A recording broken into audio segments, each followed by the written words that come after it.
We're back on the record. We have the presence of the same parties, the same counsel as previously. The court has considered the pleadings filed by the parties. It's considered the arguments and information presented to the court in today's hearing. In further support of the record previously made regarding Mr. Crosby's motion to continue, the court finds that the defendants, all three of them, had sufficient notice of these proceedings, had sufficient notice of the impending lawsuit that would ensue if they chose to vote in a certain way at their Board of Supervisors meetings. And they were well aware of the hearing today's date. No counsel having filed a notice of appearance on their behalf, the court found it appropriate to proceed without counsel and permit them to represent themselves.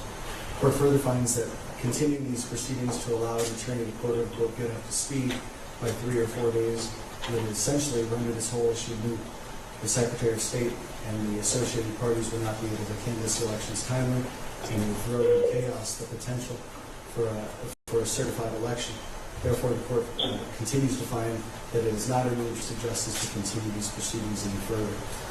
At issue before this court is a very specific statute. It's Arizona Revised Statute 16642, which governs the canvass of elections by boards of supervisors.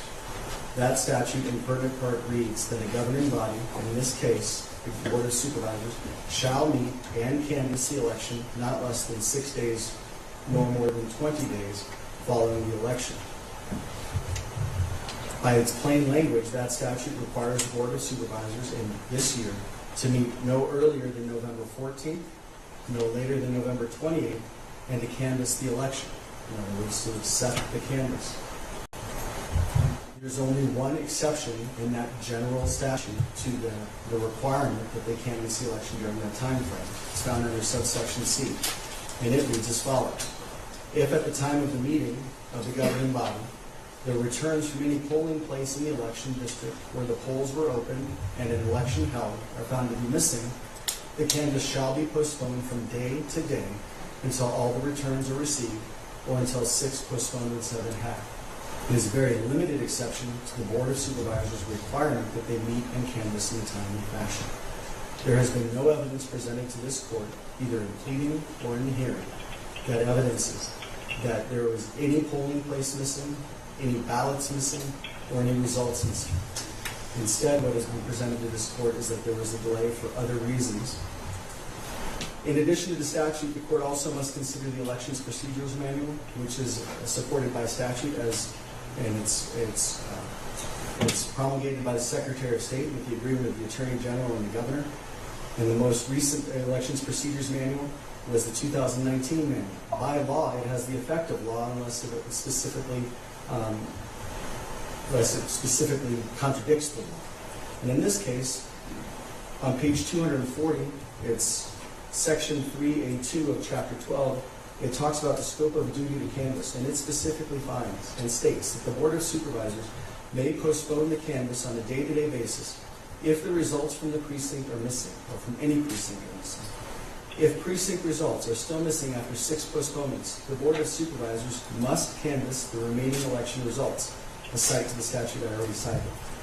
It goes on to say that the Board of Supervisors has a non-discretionary duty to canvass the returns as provided by the county recorder or other officer in charge of elections, and has no authority to change vote totals or reject the election results. In reviewing the statute that is at issue, the court finds that that language is perfectly on par and perfectly in confluence with the statute at issue. It does not contradict the statute, and it has the effect of law. From that statute, from the Elections Procedures Manual, it is clear what the Board of Supervisors is duty-bound to do. The statute unambiguously requires that the Board of Supervisors will meet no less than 6 days and no later than 20 days in order to canvass the election. The only exception is if results are missing. Even with that exception, the board only has a limited ability to delay canvassing and requires the board to canvass even if, after those 6 days, the results are incomplete. The Elections Procedure Manual accurately and appropriately describes the non-discretionary duty imposed upon the board. The court also notes that the Board of Supervisors only has the ability to exercise those powers specifically ceded to it by the legislature. That's Hart versus Bayless Investment, 86 Arizona 379, Supreme Court case from 1959. The County Board of Supervisors has only those powers expressly conferred by statute or as necessarily implied therefrom. That's State ex rel. Pickrell versus Downey, 102 Arizona 360 or 363, an Arizona Supreme Court case from 1967. County supervisors may exercise no powers except those specifically granted by statute and in the manner fixed by statute. That's Mojave County versus Mojave Kingdom Estates, 120 Arizona 417 or 420. Actions taken by a board of supervisors by methods unrecognized by statute are without jurisdiction and are wholly void. By statute, by Elections Procedure Manual, and by law, the board was required to canvass the election no sooner than November 14th and no later than November 28th of this year. The only lawful purpose under which they could have delayed that canvassing requirement was if elections had not been received. However, that did not occur in this case. Instead, the members of the board voted to delay the canvass of the election due to concerns about tabulation equipment used in this election. Whatever challenge or concern that the board or its members or the public may have about the certification or licensure of the tabulating equipment is not contemplated by ARS 16642, and it is not a reason to delay a canvass. It cannot be a lawful exception to what to this court is a clear requirement that the election be canvassed by the board. Because of that, the board exceeded its lawful authority in delaying the canvass for a reason that was not permitted by the statute.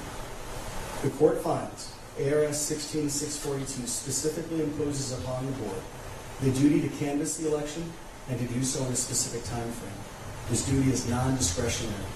Because the board did not timely canvass the election, and because the board acted for a reason that was not contemplated by that statute, the board has exceeded its lawful authority in failing to canvass the election by today's date.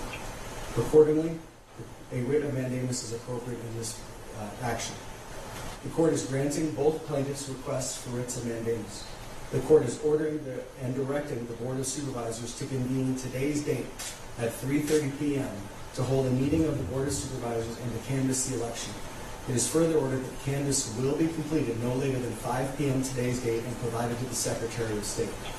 To the extent that parties have requested that this court warn board members or warn individuals about what happens if they don't follow court orders, the court declines to accept that invitation. This court recognizes its authority, and I'm sure the parties recognize this court's authority as well. They will follow the court's orders, and if they don't, we will figure out where we go from there. But I'm not going to tell anybody what to do other than this writ of mandamus, which is, you will meet today, you will canvass the election no later than 5 o'clock. Unless this court stays this order, which it is not inclined to do, or another court intercedes, that order is firm. Are there any questions about the court's orders today's date? We stand at recess at this time. Thank you, ladies and gentlemen. All rise.